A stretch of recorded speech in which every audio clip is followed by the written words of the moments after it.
Hey guys. So today I interview Kaye, who is a very experienced hiker and an absolutely fantastic women's online health and fitness coach.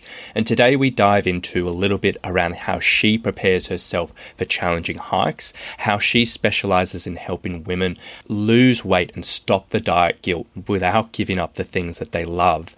And then we also dive into a little bit of self-compassion and self-care as well, and why people often beat themselves up when they're going through journeys like this. So it's an absolutely fantastic episode. I think you'll get a lot out of it, and let's get into it.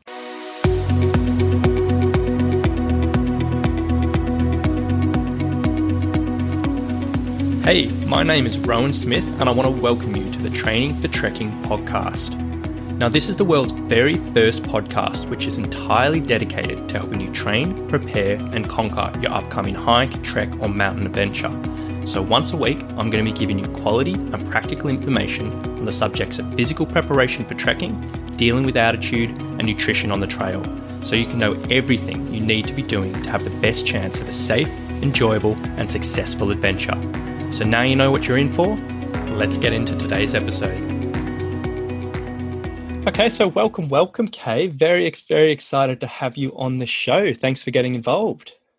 Thank you. I'm super excited to be here, Rowan. You're kind of like my hiking hero. The hiking hero. I like that. Well, I think that's right back at you, seeing how much of a productive hiker you are every single weekend, ticking off all these cool things. So right back at you on that front. So to get things into it, do you just want to, we know each other a little bit from our, coaching relationship, but I'd love to, if you could just tell us a little bit about yourself, like who you are, where you're from, and what you actually do day to day. Okay, so I am a 44-year-old middle-aged woman who is from Vancouver, Washington, in the United States, so in the Pacific Northwest. Who I am a chocolate connoisseur, so all things chocolate are my favorite. I am an avid adventurer, but I also really hate heights. So I'm a wife, a mother, and what I do is, like you, I'm a fitness coach, and so I actually help women be able to find their confidence in their voice again, and to be able to love the body that they're in throughout the journey that they're on. Amazing. And we're definitely going to dive into that a little bit more, because I know you've got some really interesting insights around the way you go about coaching and how you go about it. So we're definitely going to dive into that. But before we go any further, you said you're a chocolate connoisseur. What's your top, let's say your top three? Oh, man. So I am not, all my Americans are probably going to get mad. So I really like European chocolate, especially from Belgium, Germany, and Italy. So I have clients in each of these countries, and they send me on a monthly basis my little box of chocolates. How good. Oh, that's amazing. And then what's the difference between, say, a German chocolate and a Italian chocolate? So it's all, I like milk. So most people would be like, oh, milk chocolate isn't real chocolate. And I think that's probably the American in me versus the Europeans who really love their dark chocolate. So for me, it's all about the creaminess and the way that it melts in my mouth. So the more smooth it is, and I think really Belgium kind of wins out of all of them. They have got it down to a fine science. In fact, it's really hard for my clients to mail me stuff in the summertime because it will melt. Fair. Oh, there we go. Well, I've learned something new today there. A little bit about chocolate. Yeah. And then do you want to tell us a little bit about your background in hiking and where you like to go out and what you've done in the past? Yeah, so, I was thinking about that. And so I'm originally from Oregon, the Southern Oregon coast. And I've always connected myself, like part of my identity was a hiker. But when I was thinking about it, I don't remember doing lots of hikes as a kid or whatever, but we were out in the woods all the time, playing. So in the backyard of our subdivision where we used to live and I would call them woods. I think as an adult now we just call it a forested region, maybe, because it wasn't that big. But as one of 7 kids, my mom would shuffle us outside and we would spend hours exploring, playing hide and go seek, building forts. And that's just kind of how I grew up. So when I married my husband, who was in the Air Force, he moved me to the Central Time Zone. For 20 years, we never left the Central Time Zone of the United States. I don't know if you know much about the topography of the Central Time Zone of the United States, but there is not a lot of elevation in that area. So every time we had a family vacation or whatever, we were always vacationing to Colorado or Utah. We would go back to Oregon and Washington, and we had to go hiking. Like, that was part of our yearly family mandatory fun, as we called it. Mom and Dad got to choose the hikes, and then later on, as the kids got older, we either left them or they could stay by themselves. So in 2018, we moved back to the Pacific Northwest specifically for one reason and one reason only, and that was to get closer to the mountains that we had grown up around. So since then, we have spent almost every weekend outside exploring. So I was looking at my hiking, I keep track of how many hikes I do. And so in 2019, I did 71 hikes. Due to COVID, it's been a whole lot slower in 2020. I'm only at 47 right now. I'm hoping that maybe I can get to 52. Unfortunately, with the wildfires and different stuff, it's been more challenging to get out. So, but I've been hiking or exploring the outdoors for as long as I can remember. Yeah, fair. Well, would you say 51 this year, around about? Was that right? Well, so I've done 47 so far. Yeah. But I'm hoping to get to 52 if we can ever get the outdoors reopened again. Just so many of our areas have been shut down because of wildfires. Yeah, but 49, wow, that's a lot of hiking, like with COVID and everything going on. I knew you were a productive hiker, but that's impressive. And then in amongst it all, over the years, like, what's been your favorite adventure of all time? So, that is an interesting question, because I always say, like, whatever adventure that I am on right now, that is my favorite. But if you forced me to have to pick just one, it would actually be the one that we just completed in August of 2020. So we did Mount Timpanogos, which is in Utah. The elevation is 11,740 feet. And it's the highest elevation I had gotten to. And I got to do it with my husband and my 4 brothers. So I can't say that it was necessarily like even the hike as it was when you are suffering somewhat with other people, the memories and the conversations and the excitement, that you get from being with each other as you get to the top. That's really what I love. I don't mind hiking by myself, but I always enjoy hiking with other people, and the way that they view the world is always just a little bit different than me. So I like their perspective. But yeah, I would say Timpanogos in August. And that would partly be because, Rowan, so if that was in August, the month leading up to that sucked. I mean, every hike sucked. I bonked because of nutrition. I got altitude sickness before this, and I was really getting nervous leading up to this because I live at like 200 feet elevation. And I had gotten altitude sickness at 9,000 feet. So I wasn't sure if I was even going to survive or make it to the top. So I felt greatly accomplished when I got there. Yeah, absolutely. And without a doubt, like, I can imagine how that would have felt after going through all of that.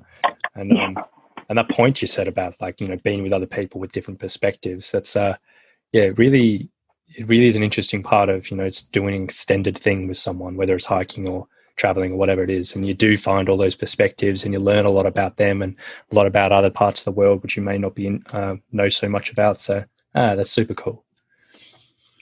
And then if you were, you know, leading into whether it was, you know, that adventure or any particular challenging hike which you might set your eyes on, do you do anything in your preparations to prepare for that, or your training to prepare for that?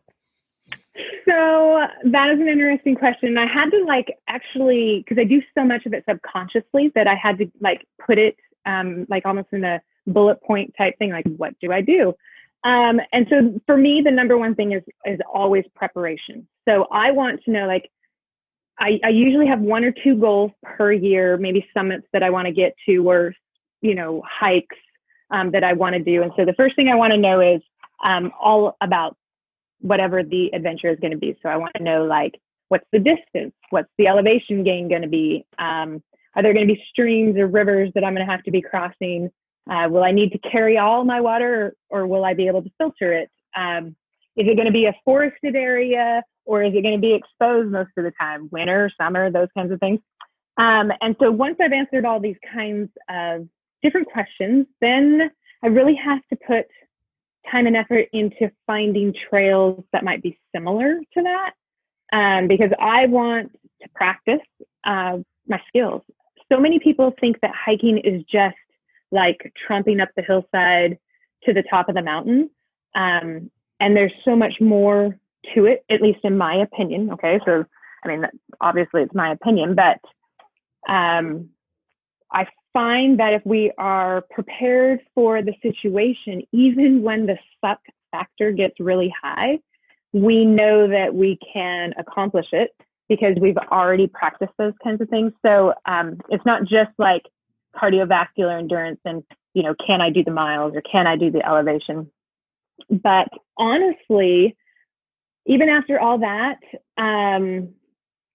it's the after the hike that I am really looking forward to making sure that I follow through on my recovery. So I have chronic back pain, and due to all the running that I've done in my life, I have numerous injuries in my feet and my legs and whatnot. So I want to not only end the hike, but I want to feel good at the end of the hike. I don't want to wake up the next morning and be like, oh, everything hurts. I want to be able to get up and be like, yeah, that was really great. You know, maybe I don't want to go do it again tomorrow, but I feel pretty good. So for me, it's about the recovery, nutrition, hydration, mobility, myofascial release for my feet, because those kinds of things, just the small things, I feel like really make the biggest difference. So for me, it would be the preparation, but also like, what am I going to do for the recovery side of it? And then let's dive into that a little bit more. Like with the recovery stuff, what do you tend to do specifically after finishing? So the first thing that I do, like once we get to the bottom, I'm back to my car, is I take off my hiking boots, right? Because they're very rigid. And I get into some tennis shoes, running shoes, something like that. And I spend the next 15, maybe even 20 minutes stretching. And people always are kind of laughing at me, right? So at 44, right? Like, it's not like I can just hop back in the car and then drive another 90 minutes, you know, because I'd be so stiff afterwards. I'd kind of slide out. But so I spend 20 minutes or so stretching out my feet, my ankles, my shins, my legs, and then lower back. And I have found that if I do that, number one, I feel so much better. But I'm a naturally like just sweaty person. So I'm changing out of my sweaty clothes right away so that I'm not having that cold dampness next to my skin. And then I always have, you know, not to like throw down names or anything, right? But I always have a Yeti or a Hydro Flask that has been loaded with ice waiting in my car with my favorite drink. Usually it's some kind of electrolyte or just something with some flavor. I don't drink a lot of on the trail other than water and electrolyte, which my electrolyte doesn't really have a lot of flavor.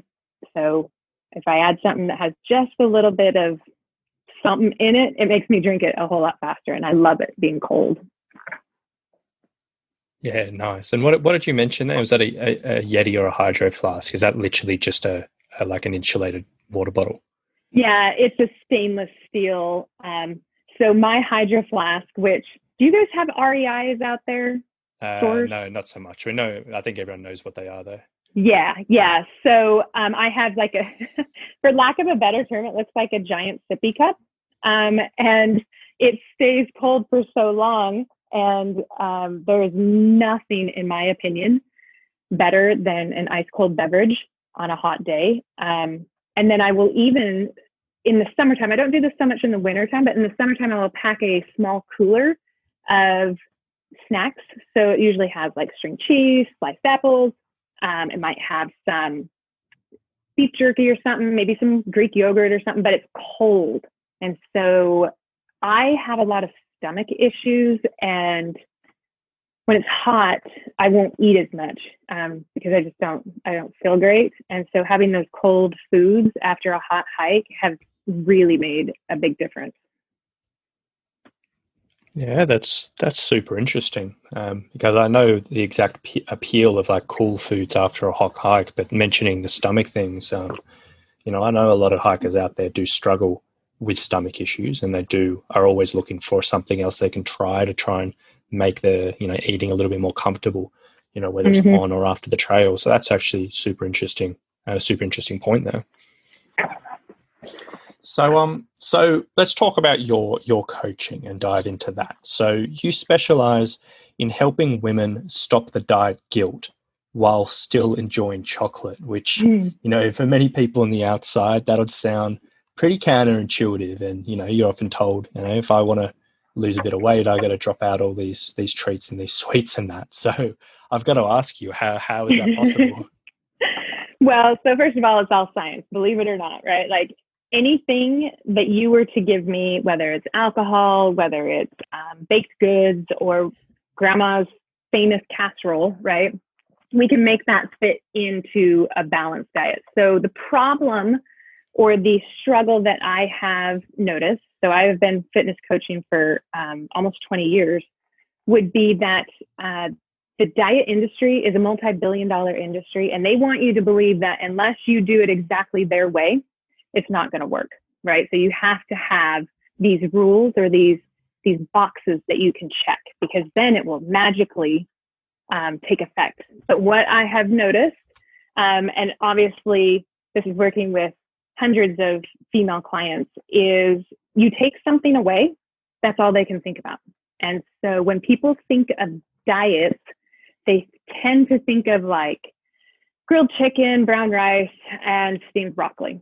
That's really boring, and I'm not going to eat that. So I wouldn't ask my clients, unless they really enjoyed that, right, to do that as well. Now, there is a difference between an individual wanting to lose weight and an individual getting ready for like a physique or bodybuilding competition. At that point, everything has to be so fine-tuned and regulated and watched.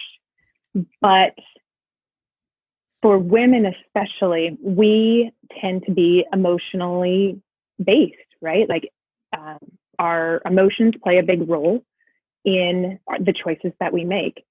So if we were to tell an individual, Rowan, what's your favorite food of all time? If you could have anything every day, what would it be? A meat pie. Meat pie. Okay. So if I was to tell you could no longer have a meat pie, how long would you be able to maintain that for the long term? Well, that's the thing. If I was told I couldn't have one, I'd probably not be able to maintain it at all. If I was told I could, I probably could maintain it. So it's all about making it work. So one of the things that I have my clients do is basically come up with an equation. So there are three things that I ask them, okay? What what are you not willing to do, first of all? Number one, what is it that you are never going to give up or never put the time and energy into it? You're just not going to do it. Number two, what are you willing to do? And you'll give me no problems with that. And number three is, what are you willing to do, but you're probably going to complain about it a little bit as well. So if we know what you're willing to do and what you're not willing to do, we can find a compromise in the middle. And I think that's where the diet and the fitness industry is losing people all the time. So most people are willing to do the exercise. They're willing to do the workouts because, like you and I, right, we schedule them out. They just have to open it up. Boom, there's no thought process. But nutrition takes a lot of time. It takes a lot of energy and mental bandwidth to take it all on. You have to think, okay, what am I going to eat? How much am I going to eat? I have to go to the grocery store and buy it. I have to prepare it. Like, it's just really hard. And then, are we really supposed to believe that measuring is going to make that better? Or if I look on the back of a container and it says you can have a half a cup, and I put that on my plate and I'm like, well, that's not very fun, right? We have stopped learning how to intuitively eat and how to really feel hunger versus boredom or so many things. But for me, it's all about helping women stop restricting foods so that they're not having to feel guilty because they had a piece of chocolate or a cupcake. Or, I mean, at this point, you know, sometimes people get upset, you know, like, oh my gosh, Kaye, I had 2 slices of bread, you know, like as if that's the worst thing that they could ever do. And I try to help women understand that they are not good or bad because of what they ate, and that their value doesn't lie in how much we weigh or what we eat. And I help them learn that food doesn't need to control them. And once you let go of that, Rowan, oh boy. Now, I'm not going to say it's easy. Don't get me wrong. Like, this is not an easy process. I can't just like wave my magic wand and be like, ta-da, look. And each person is an individual. So it's very important to remember that what works for one person isn't necessarily going to work for you or for me, or, you know, it all has to be customized. And that's the way that I look at all my clients. They are unique. They are from the way they're built to their likes and dislikes to their hormones, all of it plays a role. And so I look at them as the individual, and then we go from there. And then, so that sort of leads into a point and like an area that I really wanted to explore with you today. And it's sort of, you mentioned it where, you know, people come to you and they'll be like, I ate a couple of bits of bread, like I'm feeling guilty. Like, during this process with a weight loss journey, and if someone is sort of beating themselves up, and if someone is regularly feeling this guilt and they're regularly feeling this frustration, and it just turns into this sort of turmoil of emotions, which just keeps on going round and round, like, what would you say to a client, or how could you lead them on a journey to be maybe a little bit more compassionate for themselves, or give themselves a little bit more, you know, not be so hard on themselves and help them lead towards something positive? If someone was in that situation, what would you do? That's an excellent question. So first of all, women and men obviously are 2 different creatures, right? So like I said in the beginning, women are very emotional based, but we tend to have this internal dialogue of and very rigid rules or thoughts on what is good and what is bad. Or if we could, so women tend to say things like, well, if I could only have enough willpower, I would be able to lose the weight. Or if I could only have the motivation to work out, I would lose the weight. And we somehow have come to believe that we're actually not capable of succeeding. We're self-sabotaging ourselves. And I see this over and over again. And so the way that I work with my clients is we have coaching calls like you do, right? And we are discussing very vulnerable and uncomfortable type feelings and emotions that revolve around food. if you were to sit 5 people around a table, men and women, and you ask them, like, what are some of the emotions that you feel while this food is being brought out to the table? And then how do you feel when you're eating it and how you're done? They would all give you different answers. So as for your question for like self-compassion, one of our biggest roles, Rowan, is not just a fitness professional. We are a coach. I see myself also as a cheerleader to help people, because we're all going to have good and bad days. Nobody is excited, motivated, and, on it 100% of the time. So we talk about these things actually in the very beginning, that you are going to have these emotions. You're going to have these feelings. And that is to be expected. It's perfectly normal. It does not make you a failure. It does not make you less of a person. And to remind not only the client or the individual, but to remind ourselves. I use the term grace a lot with my clients. We need to give ourselves grace. This is a learning process.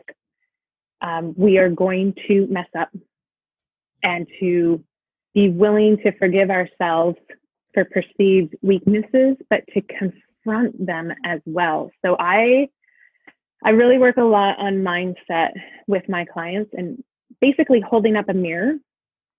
And so if the client is feeling those kind of crunchy emotions where they're not feeling good about themselves, they're really struggling with the weight loss, maybe it's plateaued, maybe they haven't even lost any, they're just really struggling, I ask them to talk to themselves as if they would their best friend. And what would they say to that person at that time?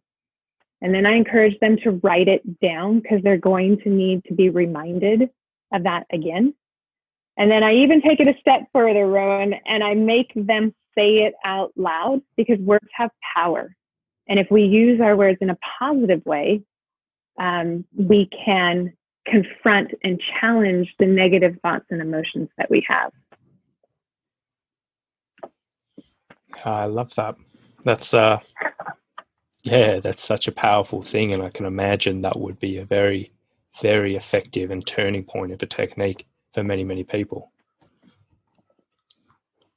And then if someone was in that situation, let's go it a little bit further, and like say they go through that and say they still just cannot bring themselves to, to be self-compassionate, and just not, they keep on beating themselves up, and they keep on just, they just can't get out of that cycle of feeling guilty or feeling sad. Is there anything else you would do to take that a step further? So I always challenge my clients, and I ask them, like, especially for my women who maybe feel like they are doing everything in their power, right? Like they are eating well, they are exercising, they're sleeping regularly, they're drinking their water, and things are just so, so slow. I mean, everybody wants the scale to move because it is an easy form of measurement to track. And so when my clients are really, really struggling, I take weight completely off the table. We're not even going to focus on that. We are going to go on, what can you do every single day to build your foundation and your habits to remain consistent? I have had some of my clients, like, I make their husband take the scale away so that they can't measure themselves, because if your focus is always on a number, your self-confidence is determined by whatever that box on the floor tells you your self-confidence is. These are some really challenging and really, like frustrating and demanding emotions that people face. A lot of this stuff usually revolves around past trauma, or, being told or having not been successful in the past. Most people, Rowan, that come to us, right, it's not their first time that they have tried to lose weight. This is their second, 15th, 27th time. And they have already in their mind, set up kind of like, well, I really don't know if I can do this. So for us as coaches, I think it's really about meeting the client, one, where they are, two, a whole lot of empathy, right? Because to take on any new challenge, whether that's hiking, fitness, nutrition, getting married, having kids, whatever it is, new job, it's going to take a lot of energy and a lot of mistakes. And I think it's just constantly letting the individual know if they're really struggling like that, letting them know that we're on their side and we're not going to give up on them. Yeah, fantastic. And then if someone was trying to retake control of their weight and just their health in general, and if there was a hiker listening to this in that situation, what other areas might someone focus on to help this entire process? I think it's really about going with the smallest common denominator. You got to go with the smallest things first. So most people, they take on everything at once, right? So I'm going to exercise for an hour, 7 days a week. I am going to meal prep. I am going to throw away all the good food, the sweet treats or ice cream that I've got in my freezer or in my pantry. I'm not going to do girls' night out, or, I'm not going to meet the guys at the pub or whatever it is, right? We make these drastic changes and they never stick because we've now changed everything in our lives. And honestly, we have nothing fun to look forward to anymore. So for me, it's all about starting at your foundation. And the foundation really is a little bit of exercise. Let's work on one thing for nutrition instead of all of it. Depending on where the client is and their stress levels, I may honestly only work on one thing. Like I may only work on their nutrition and not even touch their exercise because they don't need more stress in their lives. So common denominator, like most people, they'll probably laugh if they hear this, like the smallest thing you could do is get up and take some move breaks every hour and drink water, right? People are like, that's such crap. Everybody says that, but everybody says it because it's true. It's hard to refute that small changes do bring about good and bigger results if you can maintain them consistently day in and day out. Yeah, and I think that's you're speaking my language there, Kaye. It's such an important point, whether it's weight loss journey or a training journey or anything, is that consistency and choosing things that you can do, and it's not going to be one hot week and then back to normal. But yeah, such an important thing. And then from all this, what we've been discussing and, what we've been exploring, is there anything else you'd like to add, which maybe we hadn't covered today, which you thought would be worth diving into? So one thing I would add, I would say, and I would encourage everyone to not give up, right? So if you're a hiker and you're listening to this, you have an extreme amount of resiliency and grit. You're already kind of a strong person because you challenge yourself regularly to get out there. You're facing the elements, you're facing topography and all these kinds of things, right? But yet oftentimes we are our own worst enemy. We are the limiting factor, so to speak, because we have come up with our own internal dialogue that we will fail at fitness and nutrition because it didn't stick or it didn't work in the past. The problem is that they haven't yet found something that they enjoy doing for the long term, and that's why it hasn't stuck. So if I was to say anything, I was like, never give up hope. And then if someone was wanting to learn a little bit more about what you do and learn a bit about your business. Well, actually, before I even get into that, could you just tell us a little bit more about your business and your online training that you do? So, obviously, I'm an online trainer like you. Luckily, I had switched all my training to online in 2018, so COVID did not affect that. Yay! So, I believe that each person is their own unique person with their own personality and their own characteristic traits. And there's no cookie cutter programs. I do each client their own specialized program. Now, that doesn't mean that, some of my clients aren't going to do squats or lunges. That's not what I'm talking about. I'm talking about according to their goals and according to the questions that they answer of their likes and their dislikes. They are going to get exactly what is going to motivate them to get their butts healthy, happy, and confident. So I would say, a lot of people talk about their purpose or whatever, but I would say that my gift is my ability to meet clients where they are. I have no expectations of what a client is able to do or not able to do. I encourage them to challenge themselves, but I don't put my own goals or my own beliefs or even my own ego onto them. It's my whole purpose is to support, to coach them, and really to love them and help them learn to love themselves where they're at. And they're not just when they reach their ideal weight. Is that the ideal weight? That's easy, right? To love yourself at that point. It's all about helping them learn to love themselves throughout the entire journey and to celebrate each win, whether that is a number on the scale, whether that is being able to lift more, whether that's, they did the longest distance on their hike or the highest elevation, whatever that is.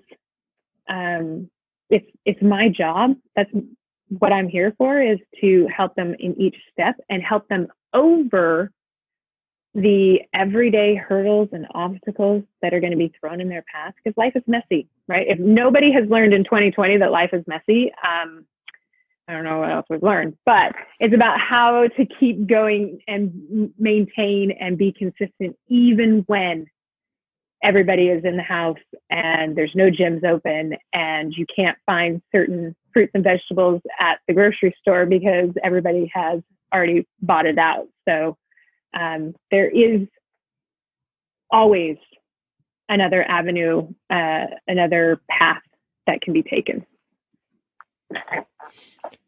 And then if people did want to learn a little bit more about what you're doing and get in contact with you, find the content, the stuff that you put out, or even potentially work with you, where's the best place that they can find you? So I have lots of different ways. Honestly, the quickest and easiest way is to find me on Facebook. It would be Kaye Leslie Otis, Kaye Leslie Lesley Otis Otis. I do have a private group. This is for women only, so I do apologize, gentlemen. And we talk about these things that we've talked about on this call. We talk about mindset. We talk about the stupid emotional and binge eating. We talk about obstacles. We talk about all the struggles that we face. And then we have a very strong supportive group of women who offer some of their suggestions on how they get through these challenging times, personal experiences, as well as me, who moderates the group, right? But I would say Facebook would be the best way. I do have an Instagram page, but honestly, that would be more for my hiking. So too easy. Well, what I'll do is I'll pop those links below in the show notes for anyone listening. So if you do want to get in contact with Kaye or find her stuff or learn a little bit more about all of that, just drop down below into the show notes and you'll be able to check that out. But thank you so much for coming on, Kaye. This has been a really, really interesting episode, and I think a lot of value you've really shared, because the situations we've been talking about, the things we've been talking about, I know a lot of hikers on here who are listening will be in this situation, do struggle with these things. So I really appreciate you sharing your insights around this and hopefully helping more than a few people out with this. Awesome. Thanks, Rowan. It's been a fun time. I appreciate you letting me be on.